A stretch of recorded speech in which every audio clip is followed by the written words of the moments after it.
Bienvenue pour cette vidéo de présentation de l'orgue. Nous sommes ici à l'église de Sessolsheim. C'est un village à 30 km de Strasbourg. Dans cette église du XVIIIe siècle, il y a deux orgues. Un petit dans le chœur, le voici, avec son meuble clair. On ne voit pas de tuyaux, mais des panneaux sculptés. Et au fond de l'église, le grand orgue.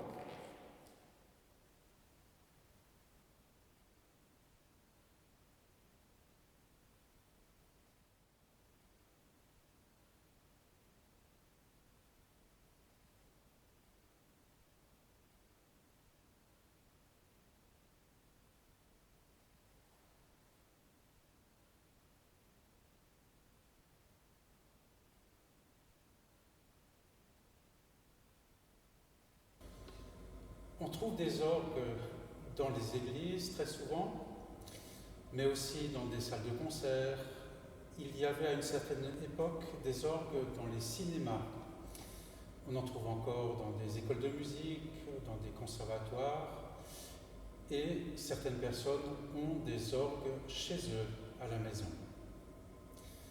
Dans un orgue, ce sont des tuyaux qui font les sons. Il y a deux familles de tuyaux. Il y a les tuyaux à bouche, comme ceci. En voici un en bois, en voici un en métal. C'est le principe sonore de la flûte à bec. La sonorité, selon le cas, est différente et il y a un tuyau pour chaque note, c'est-à-dire pour chaque touche du clavier. On a donc de très nombreux tuyaux dans un orgue. On n'a pas qu'une seule sonorité, on peut choisir différentes sonorités, et donc ce sont autant de séries de tuyaux qu'on appelle des registres, avec pour chaque touche du clavier ou du pédalier, un tuyau différent. Voici comment sonne ceci.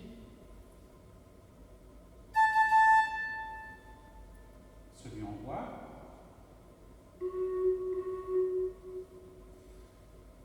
Et voici la deuxième famille. Ici, on a un tuyau fait en plusieurs parties. Ces différentes parties peuvent se démonter. Là, c'est plutôt, même si ça ne ressemble pas, le principe sonore de la clarinette. La clarinette qui, elle aussi, a une hanche battante. Et c'est cette hanche qui fait le son. Donc une languette qui vibre. Voici le genre de sonorité que donne le premier tuyau en métal.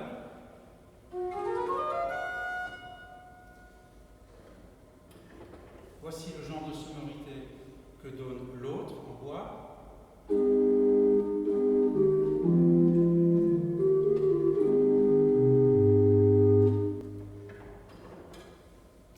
Et voici des tuyaux à hanches.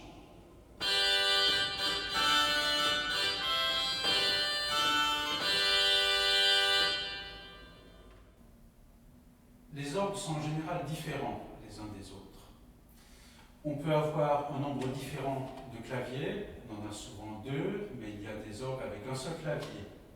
On a en général un pédalier, mais le nombre de claviers peut être plus grand. On a des orgues avec 3 claviers, voire 4 claviers, 5 claviers pour des instruments encore plus grands. Quand on appuie une touche, sans que ces boutons qui s'appellent les registres ne soient tirés, l'orgue ne joue pas. On n'entend rien. Je vais faire entendre, par exemple, alternativement, les 6 registres qui se trouvent là-haut. Ils correspondent à ce clavier. Voici donc une touche, je l'appuie et je ne la lâche plus.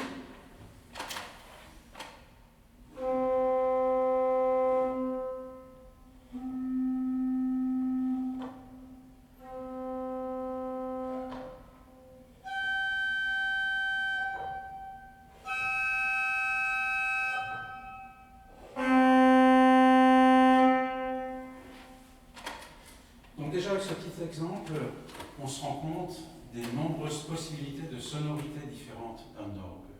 Il y aurait encore 6 autres registres rien que pour ce clavier-là. Les registres fonctionnent par différents principes. On peut avoir des différences de hauteur. Voici un accord, cette fois-ci pas une note, mais 3 notes.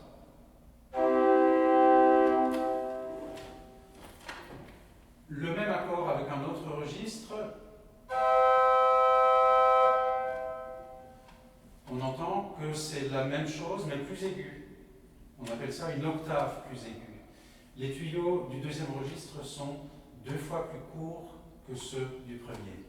En voici un troisième, les tuyaux sont à nouveau 2 fois plus courts, et ça sonne encore plus aigu. Je mélange à présent le premier, j'ajoute le deuxième, j'ajoute le troisième. On l'entend, cela donne de nouvelles sonorités. En l'occurrence, le son devient plus fort et plus brillant aussi.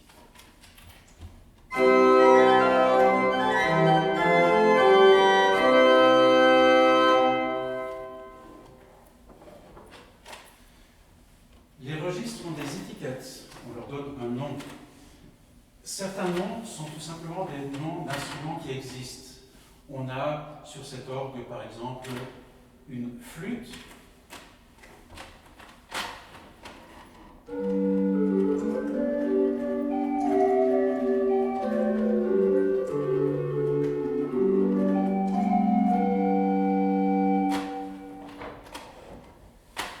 Voici une trompette.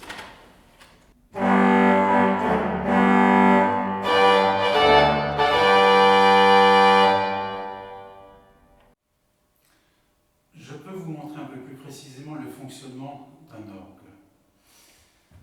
Au-dessus du clavier, on va avoir des pièces mécaniques qui vont permettre de faire parvenir l'air nécessaire au tuyau.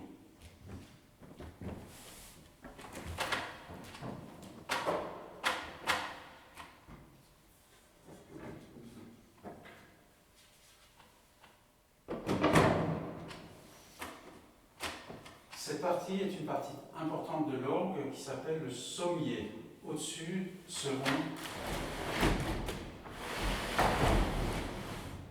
les tuyaux correspondant au clavier du haut.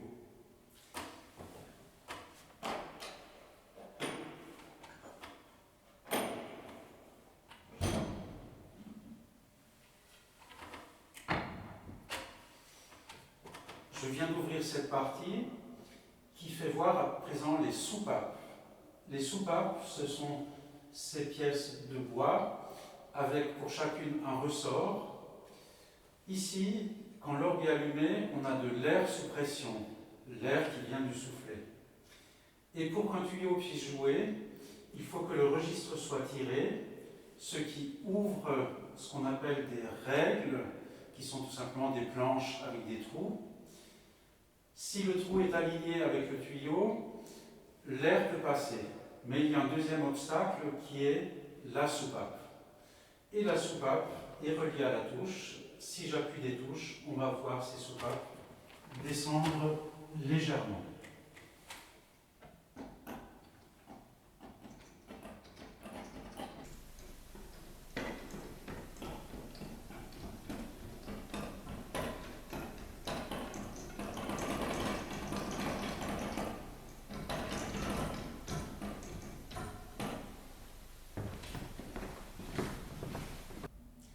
À quoi servent les différents claviers, le pédalier d'un orgue? Dans l'exemple qu'on va entendre, la musique commence avec des notes graves au pédalier, sur lesquelles se rajoutent des mélodies jouées sur le clavier du haut. Le tout est plutôt doux, d'un timbre assez agréable. Apparaît au bout d'un moment une chanson. On entend ces notes particulièrement bien, il y a un timbre plus aigu que celui du premier clavier qu'on a entendu. Donc en jouant sur 2 claviers à la fois, chaque main sur un clavier différent, on peut faire entendre en même temps des sonorités très différentes les unes des autres.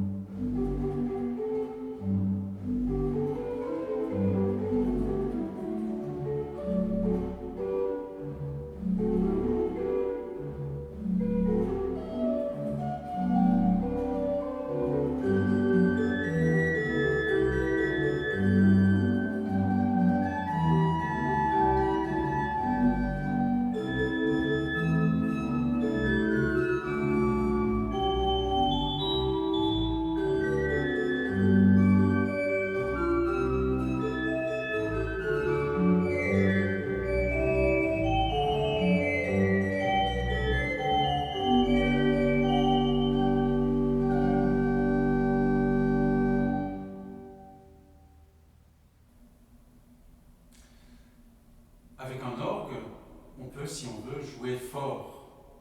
Il y a des orgues de très grande taille, et donc ce n'est pas étonnant que ce soit aussi fort qu'un orchestre. Voici une pièce forte, c'est un prélude en fa majeur d'un compositeur allemand du XVIIIe siècle qui s'appelle Johann Ludwig Krebs.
J'espère que cette présentation vous aura plu, que l'orgue vous aura plu.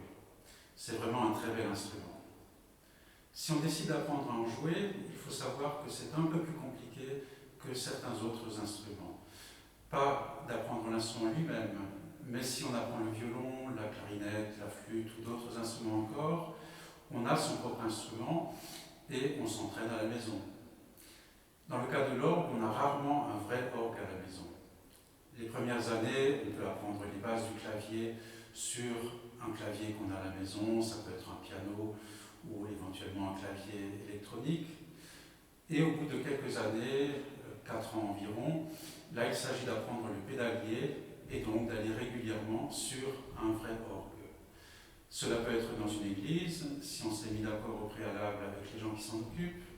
Cela peut être au conservatoire, où on a la chance d'avoir 6 orgues. Mais c'est donc une organisation un petit peu plus compliquée que certains autres instruments. Mais quand on est motivé, cela ne pose pas de problème et ça vaut largement la peine.